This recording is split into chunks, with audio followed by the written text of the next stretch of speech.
Hello guys, welcome to Filmy Heart. Om Bheem Bush title విన్నప్పుడు crazy ఐడియాతో వస్తుంది, ట్రెండ్ సెట్టింగ్ మూవీ అవుతుంది అనుకున్నా. చూశాక నా ఒపీనియన్ ఏంటంటే ఓకే, బానే ఉంది. అలా ఎందుకుందో మాట్లాడుకుందాం. కథ విషయానికి వస్తే పేపర్ మీద ఇది నిజంగానే క్రేజీ ఐడియా. స్టోరీలోని స్టెప్ బై స్టెప్ స్టేజింగ్ చాలా ఇంట్రెస్టింగ్గానే ఉంటుంది. ప్రతి దశలోనూ ఇంకేదో జరుగుతుంది, ఏదో ఉంది అన్నట్టే ఉంటుంది స్క్రీన్ ప్లే అంతా. కథగా చెప్పడానికి ఎప్పటికప్పుడు ఎంగేజింగ్గా కొత్త జోనర్లోకి ఎంటర్ అవుతున్నట్టు డిఫరెంట్ వేలో ఉంటుంది స్క్రీన్ ప్లే. కథలో ఒక ఇంపార్టెంట్ ఇష్యూ గురించి మాట్లాడారు. కోర్ ప్లాట్ చాలా మంచి పాయింటే, కానీ దాన్ని ఎంగేజింగ్గా చెప్పలేదు. నేను చెప్పాలనుకుంది ఏంటంటే, స్టోరీ స్టేజింగ్ చాలా ఎంగేజింగ్గా ఉన్న సీన్ డిజైనింగ్, దాని ప్రొసీడింగ్స్ మాత్రం ఒక రొటీన్ నార్మల్ హర్రర్ డ్రామాలానే ఉంటాయి. సెకండ్ హాఫ్ చాలా వరకు ల్యాగ్ ఉంది. ఏ హర్రర్ మూవీలో అయినా ఆ ఎలిమెంట్స్ ఉంటాయి. కానీ ఇందులో అంత కంటెంట్ లేకపోయినా కొంచెం ట్రాక్ చేస్తారు.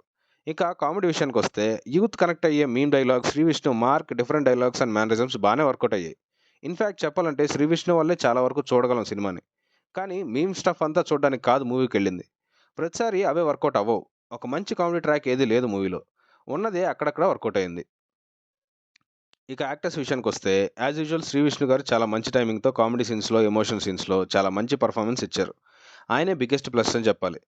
ప్రియదర్శి, రాహుల్ బానే పెర్ఫార్మ్ చేశారు. కానీ వాళ్ళ రోల్స్‌లోనే పెద్ద కంటెంట్ ఎక్కువ ఏం లేదు. ఉన్నంత వరకు ఓకే. హీరోయిన్ చూడ్డానికి బావుంది. డైలాగ్స్‌లో అండ్ లిప్ సింక్‌లో బానే ఇచ్చింది. పెర్ఫార్మన్స్ బావుంది. ఇక కొత్తగా తెలుగులోకి ఎంట్రీ ఇచ్చిన ఆయేషా ఖాన్ కూడా బానే చేసింది. ఆదిత్య మీనన్, రచ్చ రవి, శ్రీకాంత్ అయ్యంగార్ సపోర్టింగ్ వాళ్ళ రోల్స్‌లో వాళ్ళు బానే చేశారు. ఇక మ్యూజిక్‌లో, సాంగ్స్‌లో, కంపోజిషన్‌లో కొత్తగా ఉన్నా, ఎక్కడ కంప్లీట్‌గా కొత్త మ్యూజిక్ విన్న ఫీల్ రాదు. మంచి సాంగ్ పడింది అన్న సాటిస్ఫాక్షన్ రాదు. ఏదో కథలో అలా కలిసిపోతూ ఉంటాయి అంతే. కానీ సౌండింగ్ బానే ఉంది. డీఓపీ రాజ్ తోట. మంచి విజువల్స్ పడ్డాయి. నైట్ మోడ్ సీన్స్ ఎక్కువున్నా లైటింగ్ అది బావుంది. మంచి వర్క్ ఇచ్చారు. Editing by Vijayavardhan. అక్కడక్కడ కొన్ని బ్లాగ్స్‌లో మంచి ఫ్లో ఉంటది ఎడిటింగ్‌లో. అది బానే ప్లస్ అయింది మూవీకి. సెకండ్ హాఫ్ కొంచెం లెంగ్తీ అనిపించింది. బట్ గుడ్ వర్క్ అనే చెప్పాలి. ఆర్ట్ వర్క్, ఆ మహల్ ఎపిసోడ్స్ అన్నీ నైట్ టైమ్‌లో జరిగే ఫారెస్ట్ ఎపిసోడ్స్ అంతా బానే చేశారు. బావుంది.